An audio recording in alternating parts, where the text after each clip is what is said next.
اسی کو بصارت کہتے ہیں۔ چھوٹا بچہ ہے، اسے نہیں پتا آگ نقصان دیتی ہے۔ 7 سال کا ہوا، ممیز ہوا، اچھائی برائی کی تمیز ہوئی۔ بچی ہے 7 سال کی ہوئی، 9 سال کی ہوئی، بالغ ہوئی، نہیں پتا کہ محرم کا کانسیپٹ اور نامحرم کا کانسیپٹ کیا ہوتا ہے۔ انسان ہے، اسے نہیں پتا میں نے بدن کی کس چیز کو چھپانا ہے، کس چیز کو نہیں چھپانا۔ یہ شعور جو دینا ہے اپنی نسلوں کو، یہی آمر بالمعروف و انہی عن المنکر ہے۔ اگر ان لوگوں کو پتا ہوتا اچھائی کیا ہے، برائی کیا ہے، یہ کبھی امام حسین کے مقابلے میں نہ آتے۔ اگر پتا ہوتا حق کیا ہے، باطل کیا ہے، کبھی علی بن ابی طالب کے مقابلے میں نہ آتے۔ تو یہ شعور جب لوگوں میں پیدا ہو جاتا ہے، اور یہ بات یاد رکھیے، جب لوگوں میں شعور آتا ہے، کہ بہت فارسی کا پیارا جملہ ہے کہ مجلسوں میں صرف شور نہ ہو، شعور بھی ہو۔ اگر ہماری محفلوں میں صرف شور ہو، شعور نہ ہو، کہ آپ بعض محفلوں میں جاتے ہیں صرف شور ہوتا ہے، شور ہوتا ہے، شور ہوتا ہے، لیکن شور کرنے میں اگر شعور نہ ہو تو اس شور کا کوئی فائدہ نہیں ہے۔ انسان کو پتا ہو کہ میں کیا بول رہا ہوں، انسان کو پتا ہو کہ میں کس مقام پہ بیٹھا ہوں۔ تبھی فرمایا کہ رسول کی محفل میں جاؤ، اہل بیت کی محفل میں جاؤ، بلند بلند آواز سے بات نہ کیا کرو، یہ خلاف ادب ہے۔ وہاں جو عبادت کرو، شعور کے ساتھ عبادت کرو، فکر کے ساتھ عبادت کرو۔ وہ ذکر جس میں فکر نہیں، اس ذکر کا بھی کوئی فائدہ نہیں ہے۔ کیا کربلا کے لشکر میں امام حسین کے مقابلے میں آنے والے کیا ذکر نہیں کرتے تھے؟ کرتے تھے۔ یہ عجیب روایت میں نے پڑھی کہ شب عاشور لشکر یزید کے سپاہی غسل شہادت دے رہے تھے کہ ہم کل امام حسین کو جا کے قتل کریں گے لیاذ باللہ، تو ہم جنتی بن جائیں گے۔ کیونکہ جب عوام بے شعور ہو جاتی ہے تو اس کی عبادتیں بھی شیطان پرستی بن جاتی ہیں۔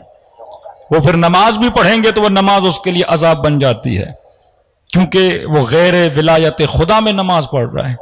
یہ انسان کو شعور ہونا چاہیے کہ میں نے کہاں پہ کون سا کام انجام دینا۔ اب دیکھیے کن لوگوں میں، کن قوموں میں ریولیوشن آتی ہے، انقلاب آتا ہے، جن قوموں میں شعور ہوتا ہے۔ فرانس میں صرف ایک نوجوان تھا، گاڑی چلا رہا تھا، ٹریفک پولیس والے نے اسے روکا۔ افریقن، کہتے ہیں کوئی 15-16 سال اس کی ایج تھی۔ روکنے کے لیے بولا، یہ رکا نہیں رکا تو پولیس والے نے اس کو گولی مار دی۔ 1 مہینے سے زیادہ فرانس کے روڈوں پہ احتجاجات ہو رہے تھے۔ پوری قوم باہر نکلی ہوئی تھی کہ آپ نے بے گناہ ایک جوان کو قتل کیسے کیا۔ پولیس کی ڈیوٹی ہے کہ لوگوں کی حفاظت کرے، نہ کہ لوگوں کو قتل کرے۔ اور یہ بھی الزام عوام میں ایک تاثر پھیلا کہ شاید وہ رنگ کا کالا تھا اور تعصباً اسے قتل کیا۔ یعنی فرانس جیسا ملک جہاں پہ مہینوں تک روڈوں پہ احتجاجات رہے کہ آپ نے ایک جوان کو قتل کیسے کر دیا، کیونکہ وہ معاشرہ ایجوکیٹڈ معاشرہ ہے۔ کہ میں نے کہا کم از کم یہ شعور ہے کہ اپنے حق کے لیے آواز اٹھانی ہے۔ لیکن ہمارے ہاں 10 لوگ مر جائیں، 20 لوگ مر جائیں، 40 لوگ مر جائیں، کیونکہ عوام کو اتنا تفرقے میں ڈال دیا۔ قومی تفرقہ کہ یہ پٹھان ہے، یہ سندھی ہے، یہ مہاجر ہے، یہ قومی تفرقہ۔ مذہبی تفرقہ کہ یہ شیعہ ہے، یہ وہابی ہے، یہ سنی ہے، یہ بریلوی ہے۔ اور تفرقہ اس حد تک بڑھ جائے کہ اگر کسی غیر شیعہ کو پتا چلے شیعہ مر گیا تو وہ کہے ہمارا کیا جائے، شیعہ مر گیا ہے۔ یہ سوچ ہمارے یہاں نہیں ہے، لیکن اگر یہ سوچ پیدا ہو جائے اور ہمیں پتا چلے خدا نخواستہ کوئی برادر اہل سنت مر گیا تو ہم کہیں ہمارا بندہ تھوڑی مرا ہے۔ جب خبر پہنچے تو پہلے یہ پوچھیں مرنے والا کون تھا، شیعہ تھا غیر شیعہ تھا۔ پھر قومیت میں آ جائیں، یہ بولے کہ بھائی مہاجر کو مارا گیا یا سندھی کو مارا گیا یا پنجابی کو مارا گیا۔ یہ تفریق جب قوموں میں پیدا ہو جاتی ہے تو شعور ختم ہو جاتا ہے۔ عرب و عجم کی تفریق، مسلم و غیر مسلم کی تفریق، شیعہ اور غیر شیعہ کی تفریق، قومی تفریق، تو پھر ایسی قومیں کبھی قوم نہیں بن پاتی، یہ کبھی بھی اپنے حقوق کے لیے آواز نہیں بلند کر سکتی۔ یہ شعور تھا جو امام حسین دینے کے لیے آئے تھے کہ کونوا للظالم خصما وللمظلوم عونا۔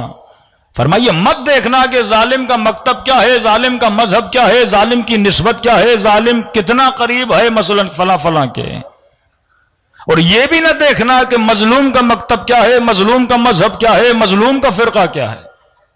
اگر صفت ظلم نظر آ جائے فرمایا خصما، اس ظالم کی نفرت اپنے دل میں رکھا کرو، کیونکہ رتی برابر اگر ظالم کی محبت تمہارے دل میں، اسی ظالم کے ساتھ تجھے اٹھایا جائے گا۔ وَلِلْمَظْلُومِ عَوْنًا، یہ مت دیکھنا کہ مظلوم کون ہے۔ اور یہ تربیت امام حسین ہے کہ ہم نے کبھی نہیں کہا کہ فلسطین والے شیعہ ہیں یا غیر شیعہ ہیں، ہم نے کبھی نہیں کہا کہ سیریا والے شیعہ ہیں یا غیر شیعہ ہیں، ہم نے کبھی نہیں کہا کہ یمن والے شیعہ ہیں یا غیر شیعہ ہیں۔